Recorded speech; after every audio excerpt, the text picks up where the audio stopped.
Assalamualaikum warahmatullahi wabarakatuh. Nama saya Fani Apriliani Widodo. Saya sebagai moderator.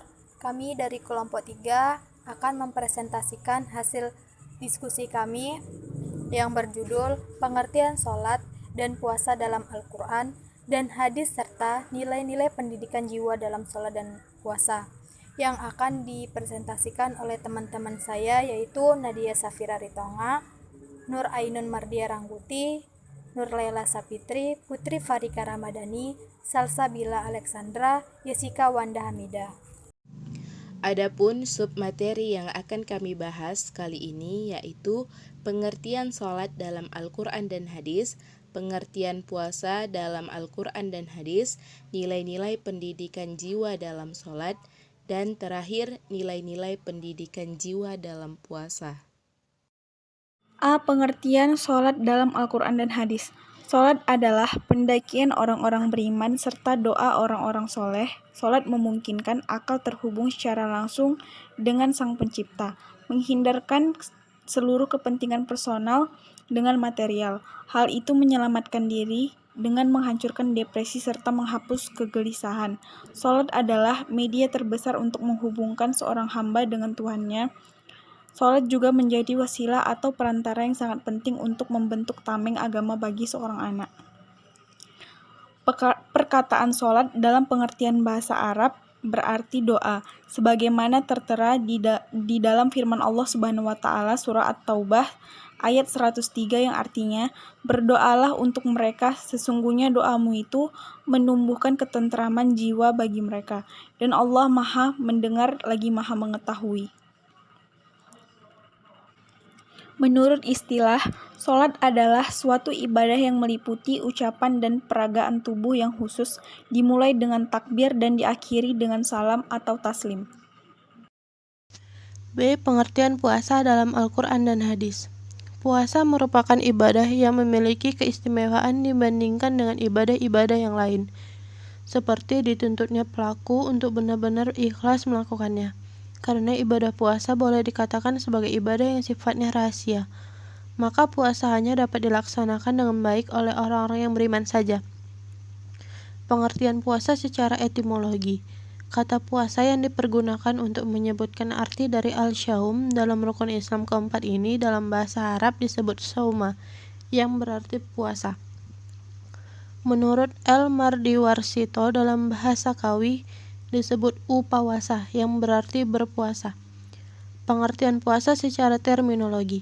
Secara terminologi, pengertian puasa banyak dikemukakan oleh para ahli, di antaranya oleh Abi Abdillah Muhammad bin Qasim al-Syafi'i, yang artinya puasa menurut syara adalah menahan diri dari segala sesuatu yang dapat membatalkannya, seperti keinginan untuk bersetubuh dan keinginan perut untuk makan semata-mata karena taat atau patuh kepada Tuhan dengan niat yang telah ditentukan, seperti niat puasa Ramadan, puasa kifarat, atau puasa nazar pada waktu siang hari, mulai dari terbitnya fajar sampai terbenamnya matahari, sehingga puasanya dapat diterima kecuali pada hari raya, hari-hari tasyrik, dan hari syak, dan dilakukan oleh seorang muslim yang berakal atau tamyiz, suci dari haid, nifas, suci dari wiladah atau melahirkan, serta tidak ayan dan mabuk pada siang hari.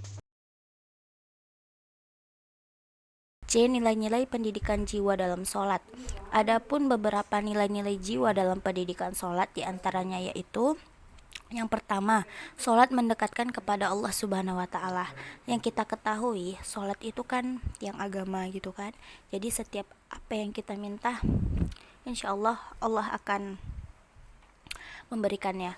Dan yang kedua, sholat menenteramkan jiwa. Setiap kita melakukan kegiatan sholat, setelah itu insya Allah jiwa kita tuh akan tentram gitu. Dan setiap masalah yang ada di kehidupan kita, insya Allah itu bakalan kelar. Jadi rasanya tuh hati itu selalu damai, tentram gitu. Nah, yang ketiga, sholat mendidik disiplin waktu. Sholat itu kan yang wajibnya tuh 5: subuh, zuhur, asar, maghrib, isya, dan mempunyai waktu-waktu tertentu.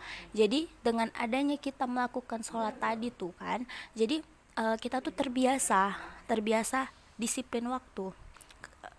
Dan itu bukan hanya untuk sholat aja, bahkan kita melakukan kegiatan sendiri pun itu nanti bakalan terbiasa kita akan adanya waktu. Nah, yang keempat, sholat mendidik bersih. Sebelum kita melakukan sholat, kita kan terlebih dahulu berwudu dulu. Nah, jadi kan itu selalu bersih gitu, badan kita gitu. Dengan adanya air wudu itu kan tadi bersih, jadi terus kita jagalah wudu tadi. Yang kelima, sholat mendidik taat dan tertib. Keenam, sholat mendidik sabar. Yang ketujuh, sholat memperkokoh rasa persaudaraan antar muslim. Nah, jadi di poin ketujuh ini bahwasannya apalagi kalau kita sholat berjamaah gitu kan, kita kan bakalan kenal yang tadinya kita nggak kenal sama antar tetangga gitu kan, kita jadi kenal karena kan setelah sholat setelah selesai salam biasanya itu sehabis doa kita tuh bersalam-salaman. Nah, di situ kita menjaga tali silaturahmi gitu. Yang ke-8, sholat menenteramkan hati. Itu tadi sama ya kayak yang poin kedua gitu kan, sama kayak sholat menenteramkan jiwa juga. Yang ke-9, sholat mencegah keji dan mungkar. Nah, di poin ke-9 ini, dengan ada kita melakukan sholat, kita itu gak ada berpikiran negatif sama orang gitu. Ya kita selalu berpikiran positif aja gitu. Bahkan kadang ada namanya juga manusia gitu, mau dia berbuat ini ke kita, tapi ya kita tetap berpikir positif, kita gak pernah berpikir negatif ke dia. Jadi kita tuh gak pernah berpikir, gak pernah ada niat buruk sama orang gitu. Insya Allah kita selalu dijaga gitu sama Allah Subhanahu wa Ta'ala.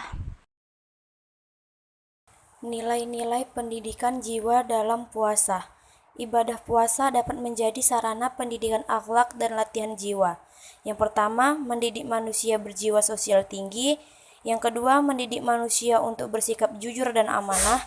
Yang ketiga, mendidik manusia untuk hidup sederhana. Yang keempat, mendidik manusia untuk bersifat sabar.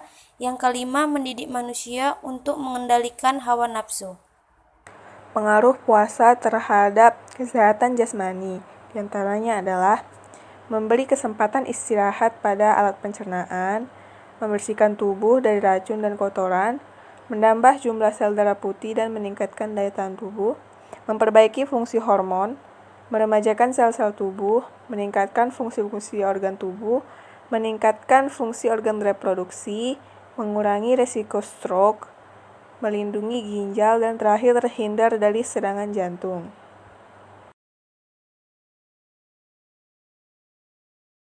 Demikianlah hasil presentasi kami, lebih dan kurangnya kami mohon maaf.